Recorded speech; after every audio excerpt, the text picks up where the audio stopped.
Good morning friends. आज हम लोग डिस्कस करेंगे ड्राफ्ट सिस्टम के बारे में। ओके, तो लास्ट लेक्चर में हम लोगों ने डिस्कस किया था वैसे नेचुरल ड्राफ्ट के बारे में। ओके, आज जो पूरा सेशन होने वाला है वो है आर्टिफिशियल ड्राफ्ट के बारे में।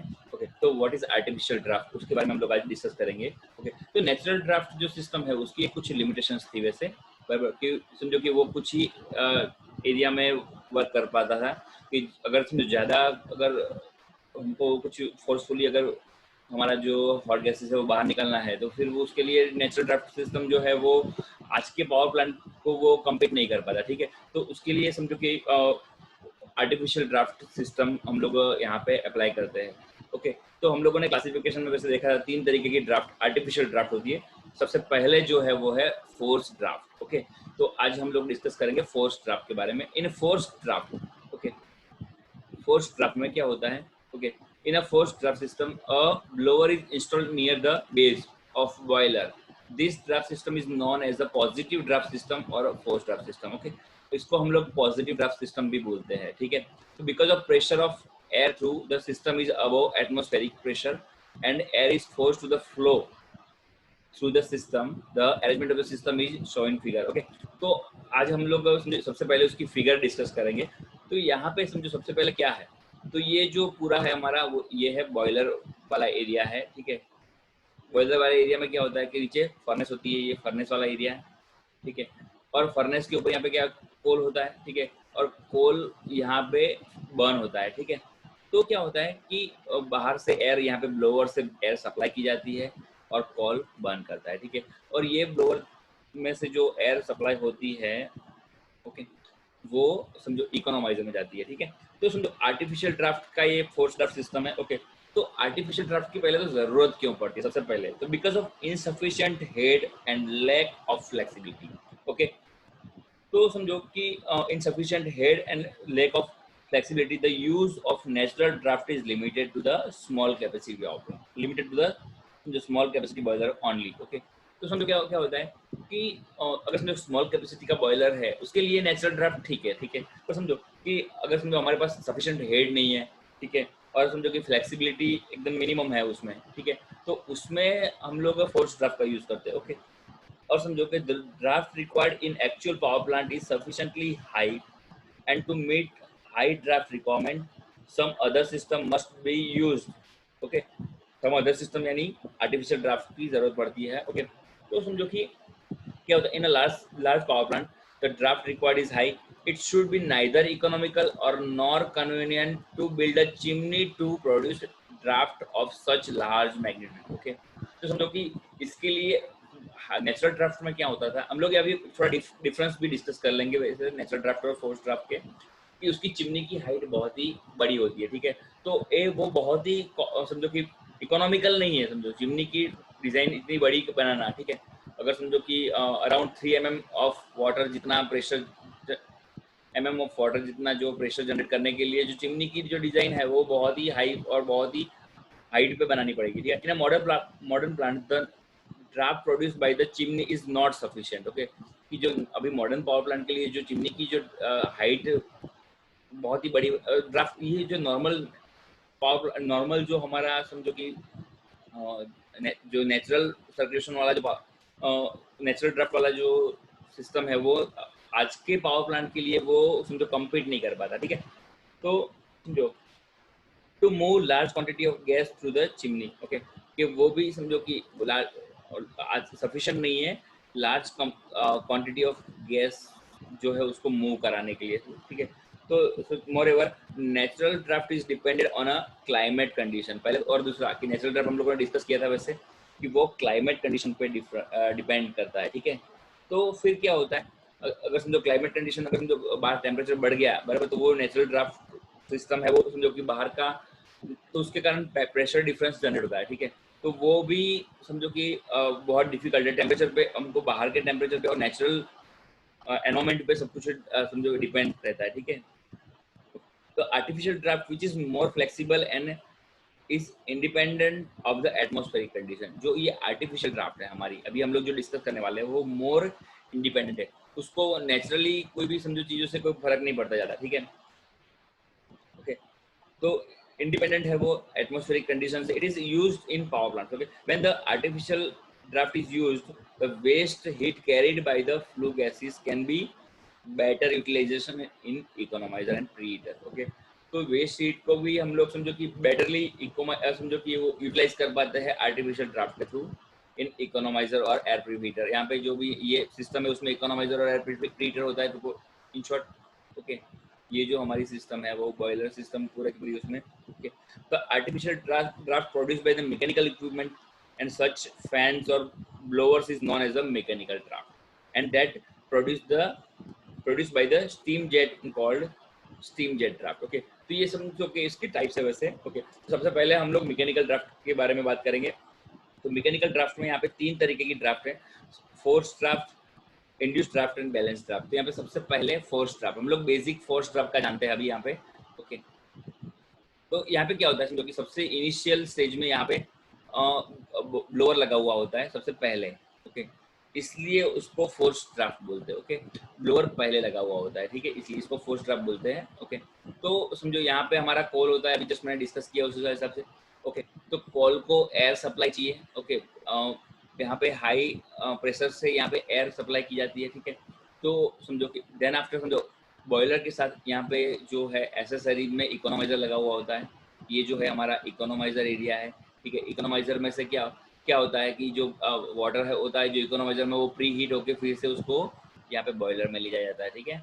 देन यहाँ पे इकोनोमाइजर के बाद यहाँ पे एयर प्री हीटर लगा हुआ होता है। हम लोगों ने बॉयलर डिस्कस किया था, उसमें सब कुछ ये सब कुछ चीज़ें जो हाई प्रेशर बॉयलर में इकोनोमाइजर, एयर प्री हीटर, सब कुछ बारे में उसके बारे में डिस्कस कर लिया था वैसे ऑलरेडी। ओके, तो एयर प्री हीटर का काम क्या है, जो एयर हम लोग यहाँ पे बॉयलर में ले जाने वाले हैं वो एयर को प्री हीट किया जाता है, ठीक है। तो ये प्री हीटेड एयर कहाँ पे यूज होती है, यहाँ पे ब्लोअर में यूज होती है, ठीक है। तो जो प्री हीटेड एयर है वो हम लोग कहाँ पे, यहाँ पे ब्लोअर के थ्रू यहाँ पे बॉयलर में ले जाते हैं, ठीक है। तो ये है हमारा बॉयलर पार्ट जहाँ पे वाटर को स्टीम में कन्वर्ट किया जाता है जो, ठीक है। और समझो देन लास्ट में यहाँ पे चिमनी होती है, ठीक है। ये जो एरिया है वो है चिमनी एरिया। और देन आफ्टर जो हॉट गैसेस है वो चिमनी के थ्रू बाहर निकल रहे हैं। पर ये पूरी की पूरी जो सिस्टम है बराबर, जो अरेंजमेंट है वो पूरी की पूरी यहाँ पे वर्क कैसे करती है। ओके, तो पूरी की पूरी जो सिस्टम है हमारी बराबर वो वर्क करती है समझो फोर्सफुली, ओके, ब्लोअर के थ्रू। ओके, तो इसलिए यहाँ पे समझो कि फोर्स ड्राफ्ट इसको बोलते हैं, ठीक है।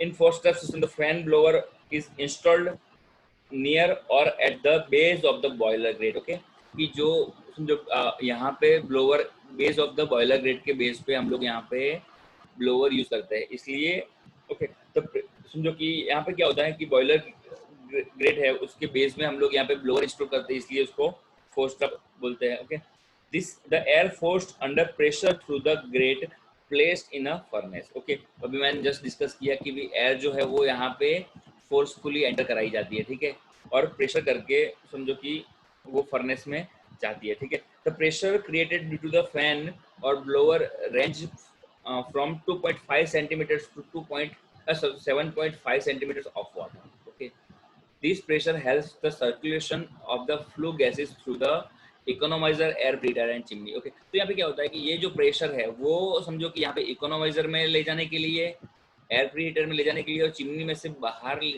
फ्लू गैसेस को बाहर निकालने के लिए इनफ होता है वैसे।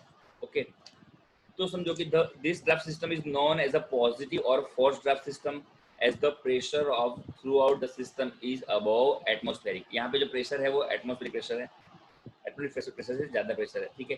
तो क्या होता है कि यहाँ पे एटमॉस्फेरिक प्रेशर बाहर होता है, जो एटमॉस्फेयर में एटमॉस्फेरिक प्रेशर होता है,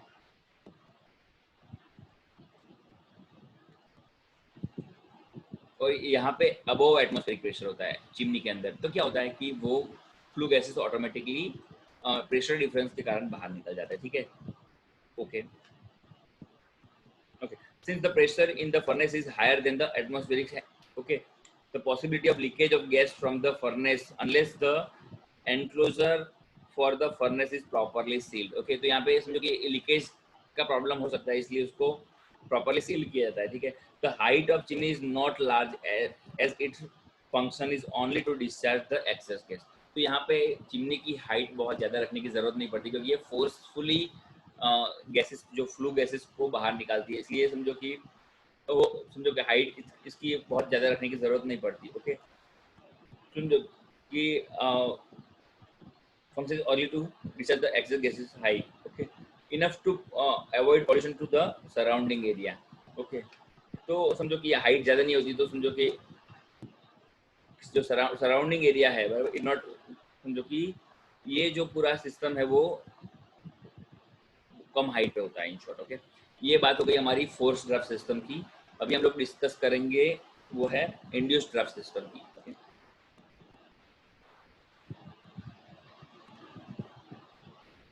ओके, तो induced draft system, okay, in this system, okay, in this system the blower is located near the base of chimney। Okay, तो यहाँ पे सेम दोनों सिस्टम सेम ही रहती है। ओके, तो यहाँ पे जो ब्लोअर है वो blower is located near to the chimney, okay, instead of great. Okay, the air is suck, यहाँ पे मैं आपको पूरा समझा देता हूँ। ये जो लिखा हुआ है वो बराबर, हम लोग फिगर पे आते हैं सबसे पहले। ओके, तो यहाँ पे जो ब्लोअर हमारा है वो पहले जो हमारी जो नेचुरल ड्राफ्ट सिस्टम थी वैसे उसमें क्या था कि हमारा जो ब्लोअर है वो कहाँ पे था, यहाँ पे था। ओके, ये फैन यहाँ पे लगा हुआ था वैसे बराबर, ब्लोअर फैन है वो कहाँ पे, ग्रेड से पहले एक्सेट बराबर। और यहाँ पे जो ये सिस्टम में जो हमारा ब्लोअर है वो कहाँ पे लगा हुआ होता है, चिमनी से पहले, इसलिए इसको क्या बोलते हैं, इंड्यूस्ड ड्राफ्ट सिस्टम। ओके, इन इंड्यूस्ड ड्राफ्ट सिस्टम बाकी सारी सिस्टम फोर्स ड्राफ्ट सिस्टम की जैसे ही यहाँ पे होती है। ओके, बॉयलर, फर्नेस, ग्रेट सब कुछ, इकोनोमाइजर लगा हुआ होता है, एयर हीटर लगा हुआ होता है। पर यहाँ पे क्या होता है कि जो समझो फ्लू गैसेस है वो समझो कि चिमनी से पहले ब्लोअर लगा हुआ होता है, तो उसके कारण क्या होता है कि यहाँ पे सक्शन पूरा जनरेट होता है। ठीक है, और सक्शन के कारण यहाँ पे एटमॉस्फेरिक एयर, जो हॉट एयर जो एयर प्रीहीटर में से आ रही है, ठीक है, वो यहाँ से अंदर जाती है। ठीक है, तो समझो यहाँ पे एक पावरफुल सक्शन होता है, और सक्शन के कारण यहाँ पे समझो कि प्रेशर ज़्यादा होता है एटमॉस्फेरिक प्रेशर से। ओके, और समझो कि बाहर एटमॉस्फेरिक प्रेशर होता है, तो एक प्रेशर डिफरेंस के कारण जो हमारे फ्लू गैसेस है वो बाहर निकल जाते हैं। ठीक है, तो in induced draft system the fan और blower is installed near the base of chimney. Okay, chimney के बेस के पास में यहाँ पे हमारा ब्लोअर लगा हुआ होता है। ठीक है, देन समझो कि the fan drawers the flue gas from the furnace, so the pressure above the fuel bed is reduce below the atmospheric pressure. Okay, तो क्या होता है समझो कि यहाँ से अगर समझो सक्शन शुरू हुआ, ब्लोअर यहाँ पे सक्शन करना शुरू कर दिया, तो यहाँ पे क्या प्रेशर प्रेशर एटमॉस्फेरिक प्रेशर से जो ग्रेट में जो बॉयलर के एरिया में हमारा प्रेशर जो है वो एटमॉस्फेरिक प्रेशर से कम हो जाता है, तो ऑटोमेटिकली बाहर से एयर शक होती है अंदर। ठीक है, ओके, तो समझो so the pressure above the fuel bed is reduce below atmospheric pressure, thus the creating particle vacuum in the furnace. Okay, तो फर्नेस में वैक्यूम जनरेट होता है, this induce fresh air to the flow in the furnace, इसलिए इसको induced draft बोलते हैं। Okay, तो fresh air furnace में इंड्यूस होती है, उसके कारण the action of the induced draft is similar to the action of the chimney. Okay, as the draft produced is not depend on the temperature of the flue gas। Okay, so gas are discharged after the recovering maximum heat in the air preheater and economizer। Okay, तो same system यहाँ पे जो gases है वो economiser में और air preheater में maximum recover हो जाते हैं, जो हॉट फ्लू गैसेस है वो देन आफ्टर उसको समझो कि चिमनी के बाहर ले जाते हैं। ठीक है, तो this draft is usually generally when economizer and air preheater are incorporated in the system। okay, तो ये ड्राफ्ट यूजुअली यूज होती है। ठीक है, the as the fan has to handle large volume of hot gases and the size of induced draft fan and power required are more than the forced draft। okay, तो क्या होता है यहाँ पे जो फोर्स ड्राफ्ट की system, यहाँ पे क्या होता है उसको वैक्यूम जनरेट करना है, पूरी की पूरी सिस्टम को शक करना है। तो क्या होता है कि यहाँ पे जो ये force draft sorry induced draft fan है वो मोर लार्ज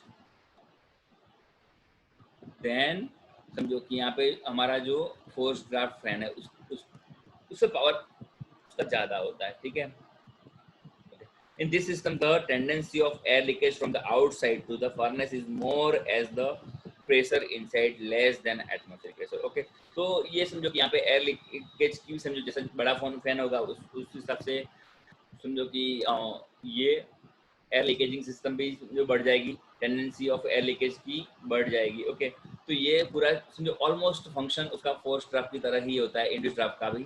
पर यहाँ पे क्या होता है, सक्शन होता है, क्योंकि यहाँ पे चिमनी के पास में हमारा ब्लोअर लगा हुआ होता है, और जो फोर्स ड्राफ्ट है उसमें डिलीवरी होती है, क्योंकि वो फर्नेस से पहले हमारा जो ग्रेट के पास बिलो एरिया में, नीचे के एरिया में हमारा जो सिस्टम लगा हुआ होता है, हमारा फैन लगा होता है। ठीक है, तो ये हमारी फोर्स ड्राफ्ट भी कंप्लीट हो गई वैसे। ओके, अभी हम लोग डिस्कस करेंगे बैलेंस ड्राफ्ट सिस्टम के बारे में। ओके, तो balance draft system is combination of force and induced draft system. Okay, तो बैलेंस ड्राफ्ट सिस्टम के बारे में बात करते हैं हम लोग यहाँ पे। ओके, तो क्या होता है यहाँ पे, बस सिर्फ चीज़ ये है कि यहाँ पे बैलेंस ड्राफ्ट का यूज़ किया हुआ है। ओके, जो देखो फोर्स ड्राफ्ट में ऐसा था कि यहाँ पे जो फैन था वो समझो, फोर्स ड्राफ्ट में जो फैन था वो हमारा फर्नेस से पहले लगा हुआ था, यहाँ पे लगा हुआ था सिर्फ। ठीक है, ये फैन। और दूसरा कि जो नेचुरल इंड्यूस्ड ड्राफ्ट था उसमें यहाँ पर फैन, हमारा जो ब्लोअर फैन है वो चिमनी से पहले लगा हुआ था। ठीक है, पर यहाँ पे बैलेंस ड्राफ्ट में ऐसा है कि दोनों तरफ पे, यानी समझो कि नंबर 1 और नंबर 2 दो तरीके के फैन यूज होते हैं। वो है इंड्यूस, समझो कि दो फैन यूज होते हैं, एक दो ब्लोअर फैन यूज होते हैं यहाँ पे। ठीक है, तो एक समझो कि ग्रेट से पहले नंबर 1, और नंबर 2 जो है वो चिमनी से पहले। ठीक है, तो दोनों फैन यहाँ पे यूज होता है। ठीक है, इसलिए उसको यहाँ पे क्या होता है, कंबाइंड ड्राफ्ट प्रोड्यूस होती है यहाँ पे। ठीक है, इसलिए उसको it is a combination of force and induced draft. यहाँ पे दोनों ड्राफ्ट प्रोड्यूस होती है। ओके, कॉम्बिनेशन यहाँ पे the draft is produced by the running both force induced draft fan. Okay, induced draft and समझो फोर्स ड्राफ्ट, दोनों fan से यहाँ पे सिमल्टेनियसली दोनों ड्राफ्ट यहाँ पे यूज हो रही है। Okay, a force draft fan located near the great, अभी जस्ट मैंने डिस्कस किया कहाँ पे लोकेशन होता है, और जो इंड्यूस्ड ड्राफ्ट है वो उसका लोकेशन कहाँ पे है, चिमनी से पहले। ओके, यहाँ पे दोनों समझो कि एक फैन यहाँ पे यूज हो रहा है जो ग्रेड से पहले, और सेकंड नंबर का जो फैन है वो यहाँ पे यूज हो रहा है जो चिमनी से पहले। ओके, तो समझो कि यहाँ पे होता क्या है, in induced draft fan located near the chimney base draws the flue gases through the economizer and preheater and discharge into the atmospheric through the chimney. Okay, in figure. Okay, show the arrangement of balanced draft. यहाँ पे जो balance draft जो figure है वो balance draft की arrangement दिखा रही है। ठीक है, और दोनों ड्राफ्ट यहाँ पे यूज हो रही है, तो यहाँ पे क्या होता है कि दोनों का एक बैलेंस यहाँ पे यूज किया। If the draft is used alone when the furnace can not be operated और firing or inspection because the high pressure air inside the furnace will try to blow out suddenly. Okay, तो यहाँ पे क्या होता है कि दोनों draft अगर चालू है कंबाइन, एक कोई भी एक ड्राफ्ट है बराबर, तो उसके यहाँ पे ये पूरा सिस्टम वर्क नहीं करेगा। ओके, तो ये समझो chance of blowing out the fire completely, the furnace may stop. Okay, if the induced draft alone अगर अकेला होता है तो it also the furnace cannot be opened either the firing or inspection because the cold air from the outside will try to rush into the furnace as the pressure inside the furnace in below atmospheric. Okay, this reduce the effective draft, dilutes the combustion. Okay, तो जो समझो कि combustion को dilute कर सकती है। ठीक है, समझो कि अगर ज़्यादा एयर एक साथ में अगर आ जाएगी समझो यहाँ पे, तो क्या होता है कि कंबशन डाइल्यूट हो जाता है। समझो कि अचानक ज़्यादा एयर अंदर आ जाएगी तो जो जो कंबशन हुआ है वो समझो कि वो बुझ जाएगा, यानी जो फ्लेम्स है वो बुझ जाएगी। ओके, तो यहाँ पे समझो कि दोनों चीज़ों को ओवरकम करने के लिए, यानी समझो कि नेचुरल ड्राफ्ट और अपने फोर्स ड्राफ्ट और रिड्यूस ड्राफ्ट दोनों का जो प्रॉब्लम था वो यहाँ पे बैलेंस ड्राफ्ट में ओवरकम कर दिया है। फोर्स ड्राफ्ट में क्या होता था बराबर कि समझो कि फोर्स ड्राफ्ट अगर यूज कर रहे हैं तो furnace can not be open for firing और inspection because high pressure air inside होती है, तो क्या होता है कि वो सडनली ब्लो कर लेता है पूरा का पूरा जो हमारा चार्ज है वो। ठीक है, और समझो कि अगर हम लोग सिर्फ इंड्यूस ड्राफ्ट यूज कर रहे हैं, ठीक है, तो सडनली समझो कि क्या होता है एयर अंदर स्ट्रक हो जाती है, तो फिर क्या होती है हमारी जो कंबशन है वो डायल्यूट हो जाती है। ठीक है, ये दोनों प्रॉब्लम थे to overcome the both difficulties mention above, a balance fuel bed and sufficient air is supplied. तो दोनों को बैलेंस करके ज़्यादा एयर अंदर अचानक शक नहीं हो जाए और ज़्यादा एयर ब्लो नहीं हो जाए, तो इंड्यूस्ड ड्राफ्ट फैन जो दोनों चीज़ें जो है वो कम ओवर, यहाँ पे एक बैलेंस ड्राफ्ट का यूज़ किया हुआ। ओके ओके, तो आज ये है हमारा balance draft system. Okay, next lecture में हम लोग डिस्कस करेंगे स्टीम जेट जो ड्राफ्ट है हमारी उसके बारे में। ओके, वो है स्टीम जेट ड्राफ्ट के बारे में। ओके, स्टीम अगेन बात करूँ तो स्टीम जेट ड्राफ्ट में भी दो तरीके हैं, एक force steam jet and induced steam jet, same system दोनों में है, वो हम लोग अगले लेक्चर में डिस्कस करेंगे। Okay, thank you friends.